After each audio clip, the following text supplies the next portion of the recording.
Education for all channel में आपका हार्दिक स्वागत है। आज हम आगे चैप्टर को कंटिन्यू करेंगे। शुरू करते हैं कवक फंजाई जगत से। परपोषी जीवों में फंजाई, जिसे हम कवक भी बोलते हैं, का जीव जगत में विशेष अद्भुत स्थान है। इनकी अकारिकी तथा वास स्थानों में बहुत भिन्नता होती है। रोटी तथा संतरे का सड़ना फंजाई के कारण होता है। सामान्य छत्रक, जिसे मशरूम कहते हैं, तथा कुकुरमुत्ता, जिसे टोडस्टूल भी कहते हैं, एक फंजाई है। सरसों की पत्तियों पर स्थित सफ़ेद धब्बे परजीवी फंजाई के कारण होते हैं। सरसों की पत्तियों पर जो सफ़ेद धब्बे होते हैं वो किसके कारण होते हैं? कवक के कारण या फंजाई के कारण। आप ये स्टार लगा लीजिए, इस लाइन को अंडरलाइन कर लीजिएगा अपनी बुक में। कुछ एक कोशिकीय फंजाई जैसे ईस्ट का उपयोग रोटी तथा बियर बनाने के लिए किया जाता है। ये बहुत ही बेसिक इम्पोर्टेंट क्वेश्चन है सामान्य विज्ञान का। एक कोशिकीय फंजाई ईस्ट का उपयोग किस में होता है? रोटी और बियर बनाने के लिए। आप इसको अंडरलाइन और स्टार कर लीजिएगा। ये सामान्य विज्ञान का एक बेसिक क्वेश्चन है। बियर और रोटी बनाने के लिए किसका यूज होता है? ईस्ट का। अन्य फंजाई पौधे तथा जंतुओं के रोग के कारण होते हैं। उदाहरण के लिए गेहूं में टिक रोग पक्सीनिया के कारण होता है।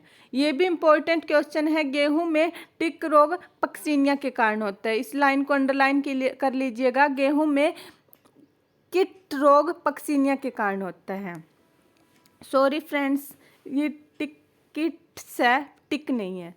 गेहूं में किट रोग किसके कारण होता है? पक्सीनिया के कारण। कुछ फंगल जैसे पेनिसिलियम से प्रतिजैविक एंटीबायोटिक का निर्माण किया जाता है। ये भी मोस्ट इम्पोर्टेंट है, इसको भी अंडरलाइन कर लीजिएगा। पेनिसिलियम से प्रतिजैविक का निर्माण होता है। फंजाई विश्वव्यापी है। ये हवा, जल, मिट्टी तथा जंतुओं एवं पौधों पर पाए जाते हैं। ये गर्म तथा नम स्थानों पर सरलता से उग जाते हैं। आगे देखते हैं। क्या आपने कभी सोचा है कि हम अपने भोजन को रेफ्रिजरेटर में क्यों रखते हैं?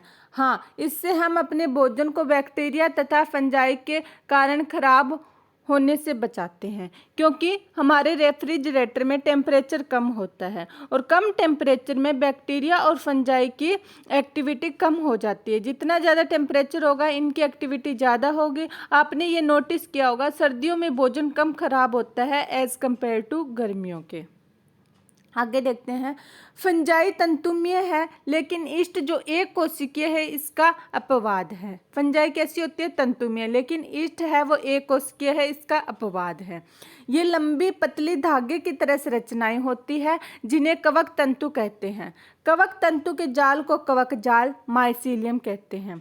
कुछ कवक तंतु सतत नलिकाकार होते हैं जिनमें बहुकेंद्रित कोशिका द्रव साइटोप्लाज्म भरा होता है। जिन्हें सहकोशिकी कवक तंतु भी कहते हैं। अन्य कवक तंतुओं में पट्टियाँ होते हैं। फंजाई को एक कोशिका भित्ति काइटिन तथा पॉलीसेकेराइड की बनी होती है। ये लाइन मोस्ट इम्पोर्टेंट है। कवक या फंजाई की कोशिका भित्ति किससे बनी होती है? काइटिन तथा पॉलीसेकेराइड की। आप इनको अंडरलाइन कर लीजिएगा अपनी बुक में। कवक याद रखना, कैसे कवक कैसे काइटिन। इनकी कोशिका भित्ति कैसी होती है? काइटिन तथा पॉलीसेकेराइड की बनी होती है। अधिकांश फंजाई परपोषित होती हैं।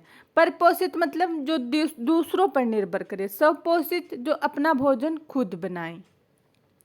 वे मृत सब्सट्रेट्स से घुलनशील कार्बनिक पदार्थों को अवशोषित कर लेती है, अतः इन्हें मृतजीवी कहते हैं। जो मृत जीवों पर से अपना भोजन प्राप्त करते हैं उन्हें क्या कहेंगे? मृतजीवी। जो फंजाई संजीव पौधों तथा जंतुओं पर निर्भर करे उन्हें परजीवी कहते हैं, और जो संजीव जीवों से अपना भोजन प्राप्त करे उन्हें हम क्या कहेंगे? परजीवी। आगे देखते हैं। ये शैवाल तथा लाइकन के साथ उच्च वर्गीय पौधों के साथ कवक मूल बनाकर भी रह सकते हैं। ऐसे फंजाई सहजीवी कहलाती है। सहजीवी फंजाई किसके साथ संबंध बनाती है? शैवाल और लाइकन के साथ। आप इस लाइन को अंडरलाइन कर लीजिएगा। कौन कौन सा आएगा? शैवाल तथा लाइकन के साथ बीच में यह है संबंध बनाएगी। आगे देखते हैं। फंजाई में जनन कायखंडन विखंडन मुकुलन विधि द्वारा होता है। किसके द्वारा होगा? कायिक खंडन विखंडन मुकुलन विधि द्वारा होता है। अलैंगिक जनन बीजाणु जिसे कोनोडिया भी कहते हैं अथवा धान्य बीजाणु अथवा चल बीजाणु द्वारा होता है। नेक्स्ट देखते हैं।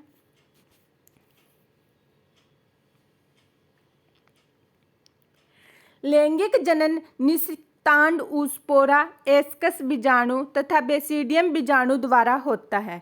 विभिन्न बीजाणु सुस्पष्ट संरचनाओं से उत्पन्न होते हैं जिन्हें फलनकाय कहते हैं। लैंगिक चक्कर में निम्नलिखित 3 सोपान होते हैं। देखते हैं। सबसे पहला, 2 चल अथवा अचल युग्मकों के प्रोटोप्लाज्म का संलयन होना, इस क्रिया को प्लाज्मोगेमी कहते हैं। प्लाज्मोगेमी किसे कहेंगे, ये इंपॉर्टेंट टर्म है, आप इसको अंडरलाइन कर लीजिएगा। प्लाज्मोगेमी 2 चल अथवा अचल युग्मों के प्रोटोप्लाज्म का संलयन। किसका? प्रोटोप्लाज्म का संलयन। इस क्रिया को क्या कहेंगे? प्लाज्मोगेमी। नेक्स्ट देखते हैं। 2 केंद्रकों के संलयन को क्या कहेंगे? केंद्रक संलयन।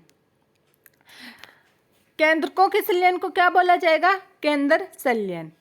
थर्ड देखते हैं। युग्मनज और मियोसिस के कारण अगुणित बीजाणु बनना। लैंगिक जनन में संयोज्य संगम के दौरान 2 अगुणित कवक तंतु पास पास आते हैं और संलयित हो जाते हैं।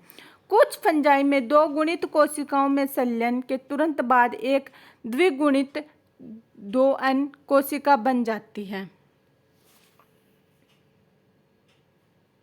यद्यपि अन्य फंजाई एस्कोमाइसिटीज में एक मध्यवर्ती द्विकेंद्र की अवस्था N+N अर्थात एक कोशिका में 2 केंद्रित बनते हैं, ऐसी परिस्थिति को केंद्रक युग्मक कहते हैं। इस अवस्था को फंगस की द्विकेंद्रक पारावस्था भी कहते हैं। बाद में पैतृक केंद्रक संलयन हो जाते हैं और कोशिका द्विगुणित बन जाती है।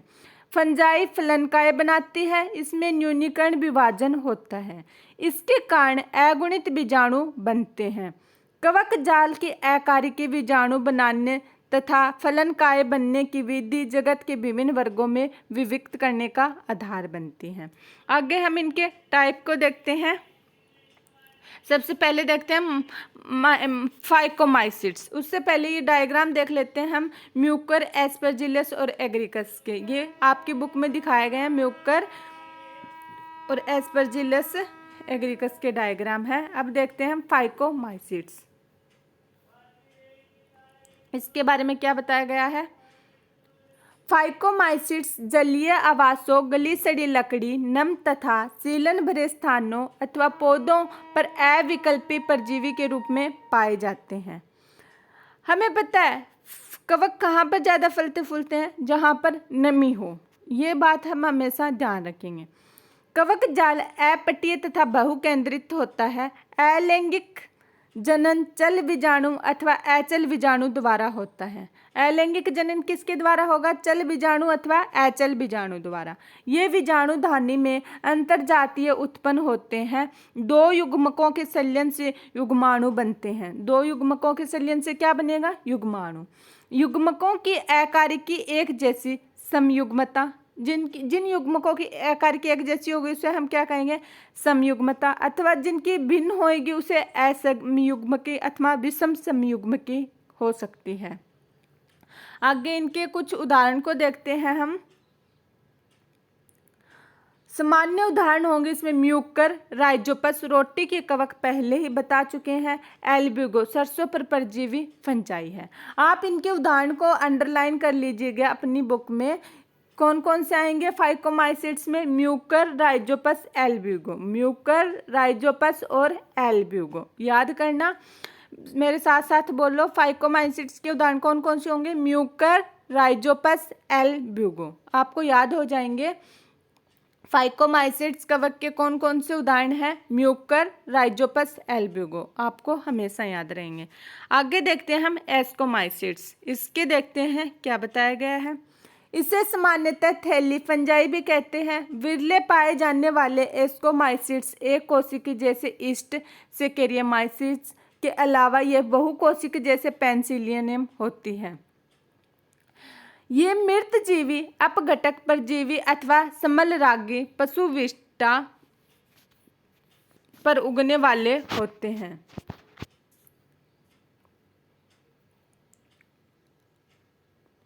कवक जाल शाखित अथवा पटीय होता है। अलैंगिक बीजाणु कोनिडिया होते हैं जो विशिष्ट कवक जाल जैसे कोनिडिमधर कहते हैं पर बृहजात रूप से उत्पन्न होते हैं। कोनिडिया अंकुरित होकर कवक जाल बनाते हैं। लैंगिक बीजाणु को एस्कस बीजाणु कहते हैं।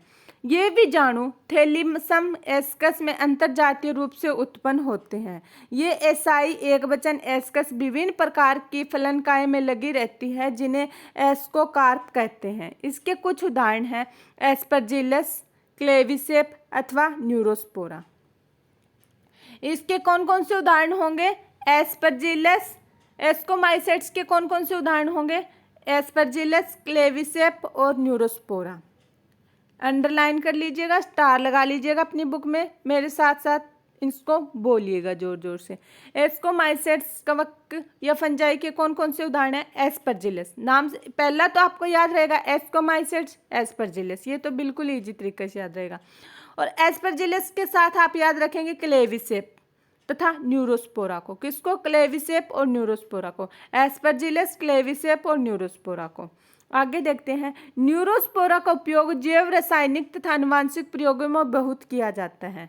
इस लाइन को आप अंडरलाइन कर लीजिएगा, इंपॉर्टेंट क्वेश्चन है, स्टार लगा लीजिएगा, अंडरलाइन कर लीजिएगा। न्यूरोस्पोरा का उपयोग जैव रासायनिक तथा आनुवांशिक प्रयोगों में बहुत किया जाता है।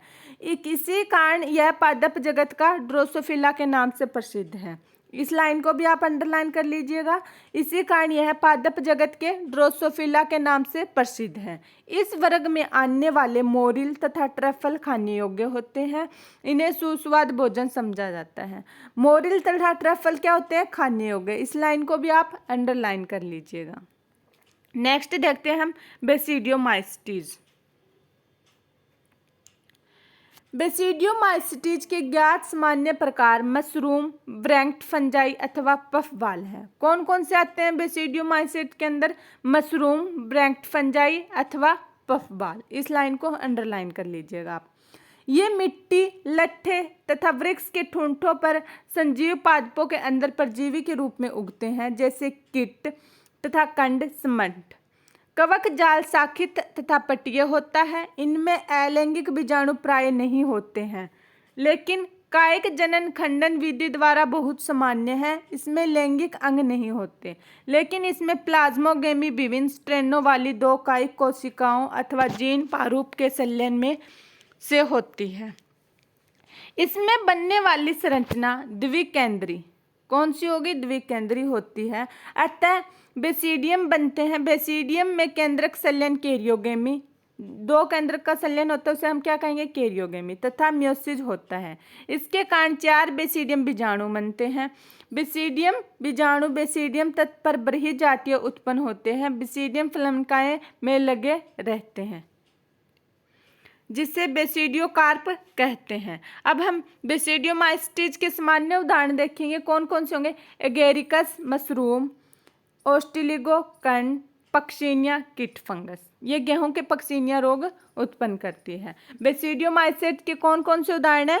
एक बार मेरे साथ साथ रिपीट कीजिएगा। Agaricus, Ustilago, Puccinia. बेसिडियोमाइसिट्स के कौन कौन से उदाहरण हैं? फिर से रिपीट कीजिएगा। Agaricus, Ustilago, Puccinia. Agaricus, Ustilago, Puccinia. Important question है, स्टार लगा लीजिएगा। इनके एग्जाम्पल को अंडरलाइन कर लीजिएगा। नेक्स्ट हम देखते हैं ड्यूटेरियोमाइसिटीज। इसके बारे में देखते हैं ड्यूटेरियोमाइसिटीज। इसे प्राय अपूर्ण कवक भी कहते हैं क्योंकि इसकी केवल अलैंगिक अथवा कायिक परावस्था ही ज्ञात हो पाई है। इस फंजाई की लैंगिक पारवस्था खोज हो जाती है तब उसे उसके उचित वर्ग में रख दिया जाता है। यह भी संभव है कि अलैंगिक तथा कायिक पारवस्था को एक नाम दे दिया गया हो और उन्हें ड्यूटेरियोमाइसिटीज में रख दिया गया हो और लैंगिक पारवस्था को दूसरे वर्ग में। बाद में जब उनके अनुबंधों का पता लगा और फंजाई का उचित पहचान हो गई तब उन्हें ड्यूटेरियोमाइसिटीज से निकाल लिया गया है। एक बार जब ड्यूटेरियोमाइसिटीज के सदस्यों की उचित पारवस्था का पता लग जाए तब उन्हें एस्कोमाइसिटीज और बेसिडियोमाइसिटीज में सम्मिलित कर लेते हैं। किस में सम्मिलित कर लेंगे? एस्कोमाइसिटीज और बेसिडियोमाइसिटीज में। आगे देखते हैं ड्यूटेरियोमाइस्टिस केवल अलैंगिक बीजाणुओं, जिन्हें कोनिडिया कहते हैं, से जनन करते हैं। ड्यूटेरियोमाइस्टिस, इस लाइन को आप अंडरलाइन कर लीजिएगा। ड्यूटेरियोमाइस्टिस है वो केवल अलैंगिक बीजाणु, जिन्हें कोनिडिया कहते हैं, से जनन करते हैं। इसके कवक जाल पट्टीय शाखित होते हैं। इसके कुछ सदस्य मृतजीवी अथवा परजीवी होते हैं, लेकिन इनके अधिकांश सदस्य अपशिष्ट अपघटक होते हैं और इनके खनिज चक्रण में सहायता करते हैं। इसके कुछ उदाहरण हैं। ड्यूटेरियोमाइस्टिस के कौन कौन से उदाहरण हैं, अंडरलाइन कर लीजिएगा, स्टार लगा लीजिएगा, जो भी करना आप अपनी बुक में कर लीजिएगा। इनके उदाहरण आपको जरूर याद रखने हैं। अल्टरनेरिया, कोलिट्रोट्राइकम तथा ट्राइकोडर्मा। ड्यूटेरियोमाइसिड्स के कौन कौन से एग्जाम्पल है, मेरे साथ एक बार रिपीट कीजिएगा। Alternaria, Colletotrichum, Trichoderma. एक बार फिर से रिपीट कीजिएगा। अल्टरनेरिया, कोलिट्रोट्राइकम और ट्राइकोडर्मा। नेक्स्ट देखते हैं हम पादप जगत। इसके बारे में थोड़ा पढ़ते हैं डिटेल से, आगे के अध्याय में इन्हें देखेंगे। पादप जगत, जिसे प्लांटी किंगडम कहते हैं इंग्लिश में। पादप जगत में वे सभी जीव आते हैं जो यूकैरियोटिक हैं और इनमें क्लोरोफिल होते हैं। पादप जगत में कौन कौन से आएंगे, यूकैरियोटिक होते हैं और मेनली लक्षण क्या होगा, जिनमें क्लोरोफिल प्रेजेंट होगा। ऐसे जीव को क्या कहते हैं, पादप कहते हैं। इनमें से कुछ पादप जैसे कीटभक्षी पौधे तथा परजीवी आंशिक रूप से विषमपोषी होते हैं। मतलब कुछ पौधे ऐसे भी होते हैं जो अपना भोजन खुद ना बनाकर कीट पर या फिर अन्य जीवों पर निर्भर करते हैं। कीटभक्षी क्या कौन से होंगे, जो कीटों का भक्षण करते हो, कीटों को खाते हो। ब्लेडरवर्ट तथा वीनस फ्लाईट्रैप कीटभक्षी पौधे हैं और अमरबेल, जिसे कस्कुटा कहते हैं, परजीवी का उदाहरण है। आप इस लाइन को अंडरलाइन कर लीजिएगा, जितने स्टार लगाने लगा लीजिएगा। ये सामान्य विज्ञान के बेसिक क्वेश्चन है, साथ में नीट या फिर आप जिसकी भी तैयारी कर रहे हैं उनके ये मोस्ट इंपॉर्टेंट क्वेश्चन है, ये तीनों ही। ब्लेडरवर्ट, वीनस फ्लाईट्रैप कौन से पौधे हैं, कीटभक्षी। ब्लेडरवर्ट तथा वीनस फ्लाईट्रैप कीटभक्षी पौधे और अमरबेल, जिसे कस्कुटा भी कहते हैं, क्या है, परजीवी। मतलब दूसरे के पौधों पर रहकर अपना भोजन लेती है।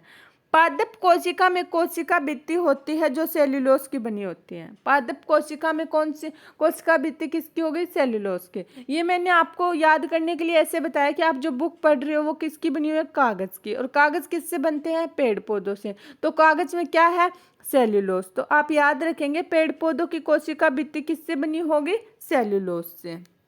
अंडरलाइन कर लीजिएगा इसको। और इनकी संरचना के बारे में विस्तृत विवरण अध्याय 3 में पढ़ेंगे।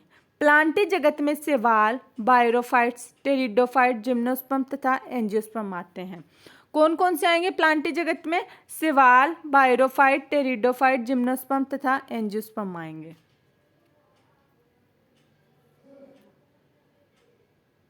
आगे देखते हैं। पादप के जीवन चक्र में 2 सुस्पष्ट अवस्थाएं द्विगुणित बीजाणु उद्भिद तथा अगुणित युग्मकों विद होती है।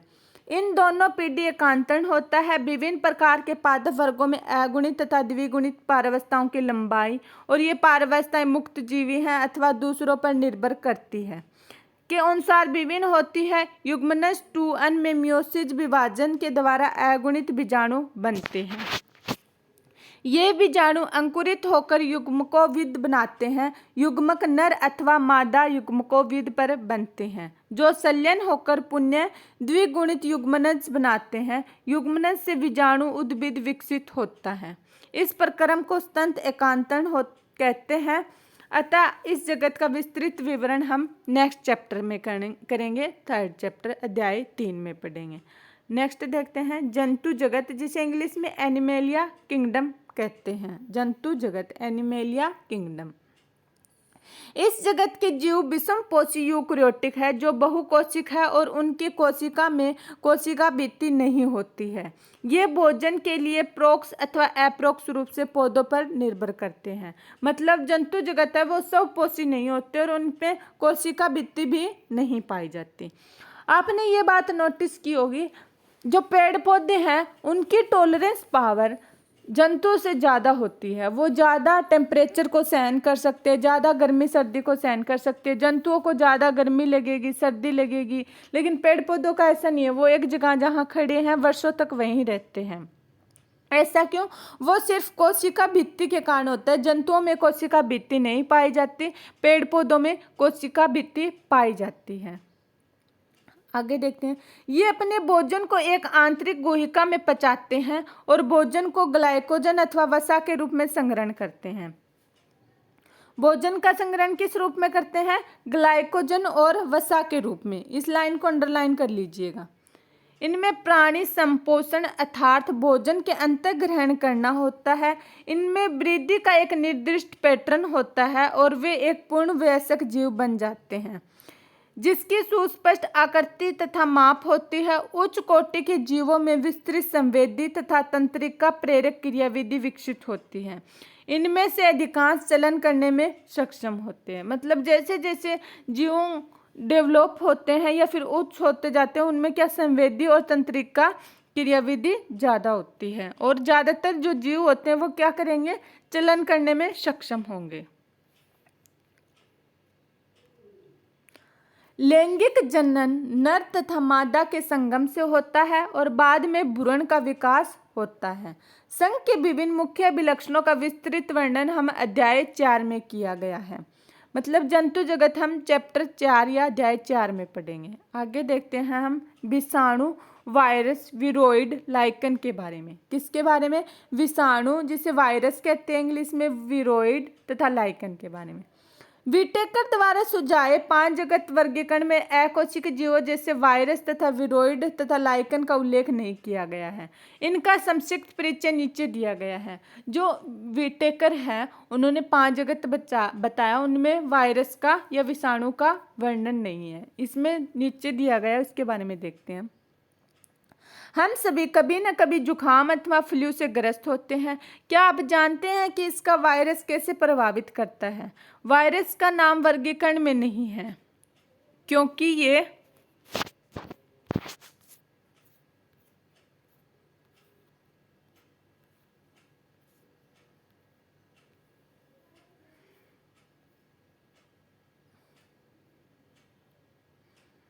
वास्तविक जीवन नहीं है। यदि हम यह मानते हैं कि संजीवों की कोशिका संरचना होती है, वायरस अकोशिक जीव है जिनकी संरचना संजीव कोशिका के बाहर रवेदार होती है। एक बार जब ये कोशिका को संक्रमित कर देते हैं तब ये मेजबान कोशिका की मशीनरी का उपयोग अपनी प्रतिकृति बनाने में करते हैं और मेजबान को मार देते हैं। क्या आप वायरस को सजीव अथवा निर्जीव कहेंगे? क्या कहा गया है कि वायरस है, जब तक वो बाहर रहेगा निर्जीव अवस्था में रहेगा, लेकिन वो जैसे ही किसी जीवित जंतु के अंदर जाएगा और वहाँ से अपना भोजन, अपनी अनुकूल परिस्थितियाँ पाकर वो अपने जैसे अनेक कॉपियाँ बनाएगा, अपने जैसे वायरस को डेवलप करेगा और जीवित रूप में रहेगा और जिसके अंदर रहता है मेजबान बोलेंगे उसको मार देगा। तो वहाँ पर वो क्या करेगा? सजीव क्रिया, और बाहर रहेगा प्रतिकूल परिस्थितियों में रहेगा, निर्जीव के जैसे रहेगा। तो क्या हम वायरस को क्या बोलेंगे? सजीव या निर्जीव? या फिर हम ऐसे कह सकते हैं कि जो वायरस है वो सजीव और निर्जीव की बीच की कड़ी है। इसमें डायग्राम दिखाया गया है टोबैको मोज़ेक वायरस और जीवाणु बोजी का। ये एक बार डायग्राम देख लेते हैं। ये किसका है? टोबैको मोज़ेक वायरस का, TMV का। ये आरएनए की श्रृंखला दिखाई गई है। इसके अंदर ये क्या है? कैप्सिड। और जीवाणु बोजी में क्या दिखाया गया है? सबसे ऊपर क्या दिखाया गया है? शीर्ष सिर। फिर एक कॉलर दिखाई गई है, ये आच्छद है और तंतुपुच्छ है। ये डायग्राम मोस्ट इम्पोर्टेंट है, आप इनको भी जरूर करना। एक एक पॉइंट एनसीईआरटी का मोस्ट इम्पोर्टेंट है। आगे देखते हैं हम।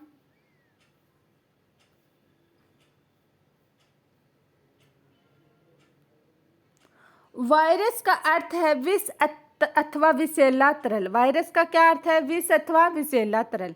पास्टर DJ इवोनवस्की 1892 में तंबाकू के मोज़ेक रोग के रोगाणुओं को पहचाना था। किसने? पास्टर जे इवोनवस्की 1892 ने तंबाकू के मोज़ेक रोग के रोगाणुओं को पहचाना था। आप इस लाइन को अंडरलाइन कर लीजिएगा, स्टार लगा लीजिएगा।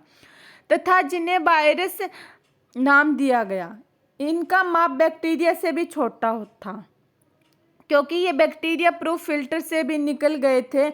MW बेंजरिक ने 1898 में ने पाया कि संक्रमित तंबाकू के पौधों का रस स्वस्थ तंबाकू के पौधों को भी संक्रमित करने में सक्षम है। MW बेंजरिक ने पाया। आप इस लाइन को, जहाँ पर भी साइंटिस्ट के नाम हो, उनको अंडरलाइन करना आपका कर्तव्य है, अगर आप NCERT की बुक पढ़ रहे हैं तो। MW बेंजरिक ने 1898 ने पाया कि संक्रमित तंबाकू के पौधों का रस है वो स्वस्थ तंबाकू के पौधों को भी संक्रमित कर रहा है। उन्होंने इस रस तरल को कंजेंटियम वाइनम फ्लूइडियम संक्रामक जीवित तरल कहा। क्या कहा? कंजेंटियम वाइनम फ्लूइडियम, या फिर ऐसे बोला जा सकता है कि कंजेंटियम वाइनम फ्लूइडियम स्टेटमेंट किसकी है? बेंजरिक की। क्वेश्चन कैसे भी बना सकते हैं एग्जामिनर।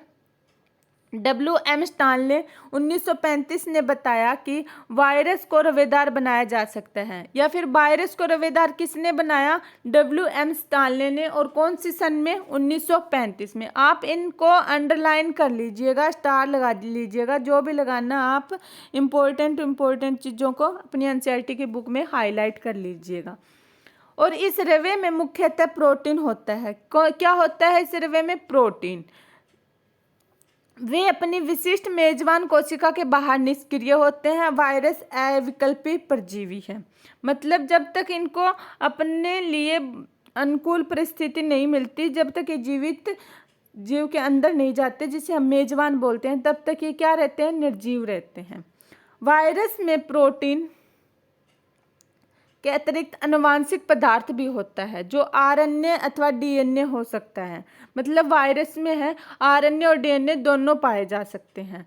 किसी भी वायरस में RNA तथा DNA दोनों नहीं होते। एक वायरस में RNA और DNA दोनों नहीं होगा, या तो RNA मिलेगा या DNA। वायरस केंद्रक प्रोटीन न्यूक्लियो प्रोटीन और इसका आनुवांशिक पदार्थ संक्रामक होता है। प्राय सभी पादप वायरस में एक लड़ी वाला RNA होता है, और ये सभी जंतु वायरस में एक अथवा दोहरी लड़ी वाले RNA अथवा DNA होता है।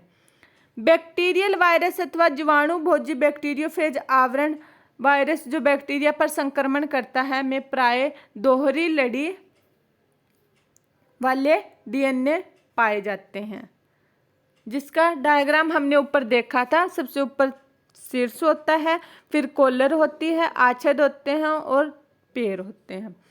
प्रोटीन के आवरण अस्तर को कैप्सिड कहते हैं। जो प्रोटीन का जो इसका आवरण होता है उसे हम क्या कहेंगे? कैप्सिड। और यह छोटी छोटी उपइकाइयों जिन्हें पेटिकोक्सक कैस्मोमियर कहते हैं से मिलकर बनाते हैं। प्रोटीन का आवरण कैप्सिड किससे मिलकर बना होता है? कैप्सोमियर से। आप इन लाइनों को अंडरलाइन कर लीजिएगा, इंपॉर्टेंट है ये।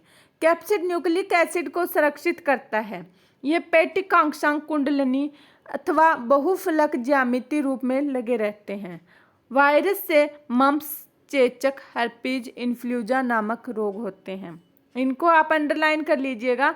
3 ऑप्शन तो वायरस के दे देंगे, एक जीवाणु का या कवक का दे देगा। पूछेगा कौन से वायरस से ना होने वाला ऑप्शन है या रोग है, तो मम्प्स, चेचक, हर्पीज, इन्फ्लूएंजा किससे होते हैं? वायरस से।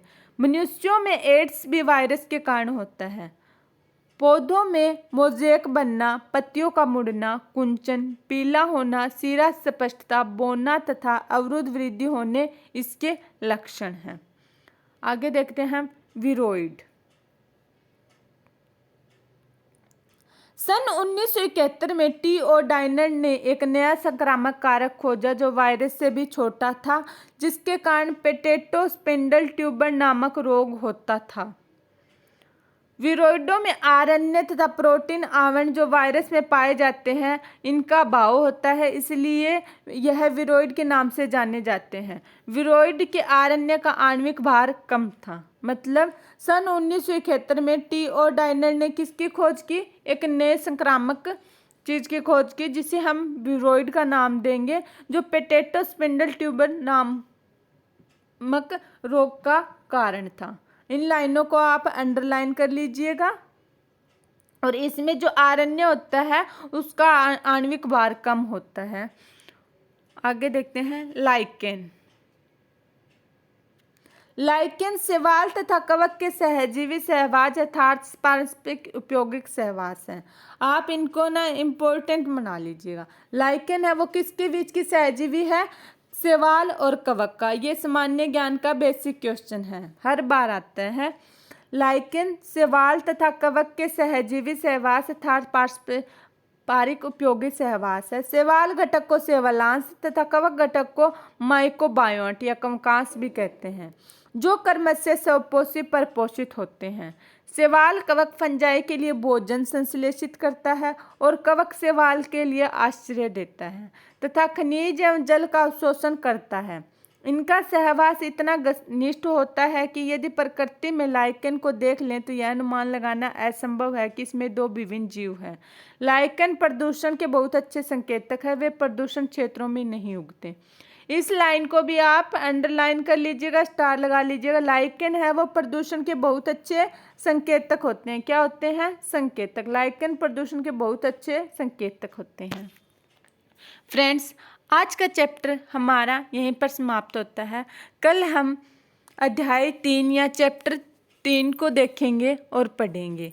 जानने से पहले आप वीडियो को लाइक, चैनल को सब्सक्राइब और कमेंट बॉक्स में अपने सुझाव ज़रूर देना कि वीडियो में और क्या क्या इम्प्रूवमेंट किया जाए। मेरा चैनल नया है, आप प्लीज़ इसको सपोर्ट करें, अपने क्लास में अपने दोस्तों के साथ शेयर करें। आपके सपोर्ट के बिना ये चैनल ग्रो नहीं हो सकता। धन्यवाद।